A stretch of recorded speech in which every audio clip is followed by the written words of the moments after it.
আমাদের এই জেনারেটরের মধ্যে সেলফ স্টার্ট করবার জন্য ব্যাটারি লাগানো আছে, কিন্তু জেনারেটর অনেক টাইমের জন্য যদি বন্ধে থাকে তো এই ব্যাটারি ডিসচার্জ না হয়ে যায়, তার কারণে আমরা এর মধ্যে ব্যাটারি চার্জার লাগাবো।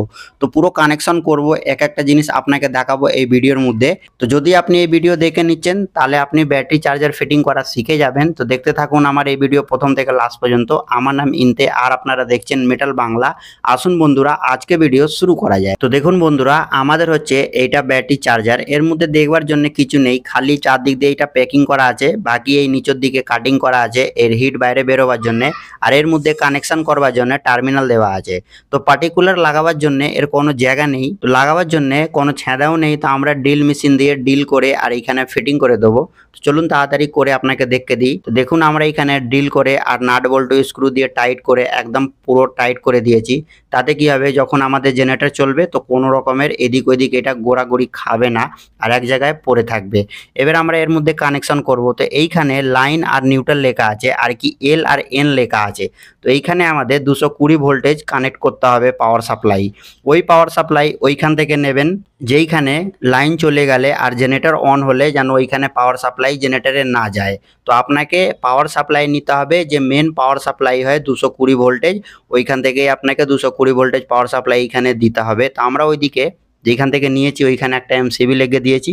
এখন আমাদের এমসিবি বন্ধ আছে, তো আমরা এর মধ্যে কানেকশন করব। যখন লাইন আসবে আমাদের এই ব্যাটারি চার্জ হবে, আবার যখন কারেন্ট চলে যাবে আমাদের ব্যাটারি চার্জ হওয়া বন্ধ হয়ে যাবে। এর মধ্যে যেন জেনারেটরের পাওয়ার সাপ্লাই না যায়, এই জিনিসের আপনাকে খেয়াল রাখতে হবে। তো দেখুন আমি এখানে এলের মধ্যে লাল কালার তার লেগে দিয়েছি। লেগে আর খুব ভালোভাবে আপনাকে স্ক্রু ড্রাইভার হেল্পে বা টেস্টার হেল্পে এটাকে টাইট করে দিতে হবে। এবার আমরা এর মধ্যে যে কালো কালার আমার তার আছে নিউট্রালের তার, ওইটা আমরা এইখানে যেখানে এন লেখা আছে ওইখানে আমরা লেগে আর ভালোভাবে টাইট করে দেবো। তো দেখুন এই দুটো কানেকশন আমরা করে নিয়েছি, আর কি 220 ভোল্টেজ সাপ্লাই আমরা এইখানে এই চার্জারকে দিয়ে দিয়েছি। এবার আমরা কি করব, এই চার্জার থেকে যে আউটপুট হয় ওই আউটপুট নিয়ে আর ব্যাটারির মধ্যে আমরা কানেকশন করব। তো ওইটা আপনি কিভাবে করবেন, তো দেখুন এইখানে আউটপুট নেওয়ার জন্য 4টে পয়েন্ট দেওয়া আছে। তো আপনাকে এর মধ্যে দুটো পয়েন্টই ইউজ করতে হবে, যেইখানে বি পজিটিভ লেখা আছে আর বি নেগেটিভ লেখা আছে, এই দুটো পয়েন্টকে আপনাকে ইউজ করতে হবে। আর কি বি মাইনাস আর বি প্লাস এই দুটো পয়েন্টকে আমরা ইউজ করব। তো এর মধ্যেও লাল কালার আর কালো কালার আমরা তারকে ইউজ করব। তো এইখানে আমার লাল কালার আর কালো কালার তার আছে। তো যে লাল কালার তার আছে ওইটাকে আপনি কি করবেন, কি বি পজিটিভের মধ্যে জুড়ে দেবেন, আর যেটা কালো কালার তার আছে ওইটা বি নেগেটিভের মধ্যে আপনাকে জুড়ে দিতে হবে। তো আসুন আমরাও এইখানে তাড়াতাড়ি জুড়ে নিই। তো দেখুন আমি এইখানে নেগেটিভ আর পজিটিভের মধ্যে জুড়ে নিয়েছি। পজিটিভ লাল কালার আর নেগেটিভ কালো কালার এইখানে জুড়ে নিয়েছি। এবার তারে যে দ্বিতীয় হিস্সা আছে ওইটাকে আপনি কি করবেন, এইখানে ব্যাটারির মধ্যে আপনাকে জুড়তে হবে। তো ব্যাটারির মধ্যে আপনি কিভাবে জুড়বেন, তো ওইটা জুড়বার তারে আপনাকে একটু লম্বা করে তার ছিলে নিতে হবে। ছিলে আর দেখুন এখানে ব্যাটারির মধ্যে মাইনাস লেখা আছে। তো এই মাইনাস আর কি কালো কালার তার মাইনাস পয়েন্টের মধ্যে জুড়তে হবে, আর লাল কালার তার এইখানে প্লাস লেখা আছে, তো এই প্লাস পয়েন্টের মধ্যে জুড়ে দিতে হবে।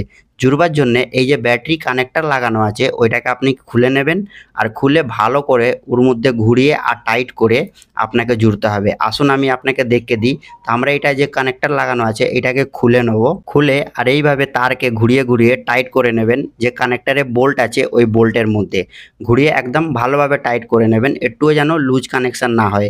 বাকি এর মধ্যে আমরা যে তার ইউজ করেছি ওইটা হচ্ছে আমাদের তার, খুব হেভি তার আমরা ইউজ করিনি, 1.5 mm তার আমরা ইউজ করেছি। তো এইখানে তার জুড়ে আর খুব ভালোভাবে টাইট করে দিয়েছি। যে নেগেটিভ পয়েন্ট ছিল আর কি কালো কালার তার ব্যাটারি নেগেটিভ পয়েন্টের মধ্যে জুড়ে দিয়েছি, চার্জারের নেগেটিভ পয়েন্ট থেকে নিয়ে আর ব্যাটারি নেগেটিভ পয়েন্টের মধ্যে জুড়ে দিয়েছি। তো দেখুন আমাদের এখানে জোড়া হয়ে গেছে।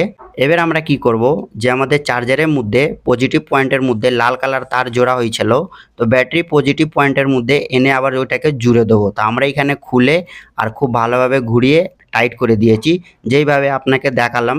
কি নেগেটিভ তার যেভাবে জুড়েছিলাম মজবুতির সাথে, আর পজিটিভ তারকেও ওইভাবে মজবুতির সাথে আমরা এখানে জুড়ে দিয়েছি। তো আমাদের কানেকশান কমপ্লিট হয়ে গেছে। তারকে আপনি ভালোভাবে ড্রেসিং করে দেবেন, ড্রেসিং করে আর একদিকে রেখে দেবেন।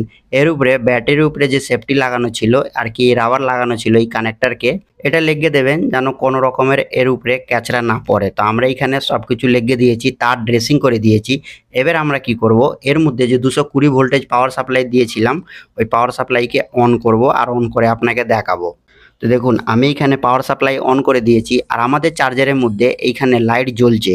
এবার আমরা কি করব, এই মাল্টিমিটারকে ডিসি ভোল্টেজের উপরে সেট করে দিয়েছি আর ব্যাটারির যে আউটপুট পয়েন্ট আছে নেগেটিভ আর পজিটিভ ওইখানে টাচ করে দেখলাম। তো দেখুন আমার এখানে আউটপুট পয়েন্ট আসছে 13.8 ভোল্টেজ শো হচ্ছে। তো বন্ধুরা এইভাবে আপনারা ব্যাটারির মধ্যে চার্জার ফিটিং করতে পারবেন খুব সহজভাবে।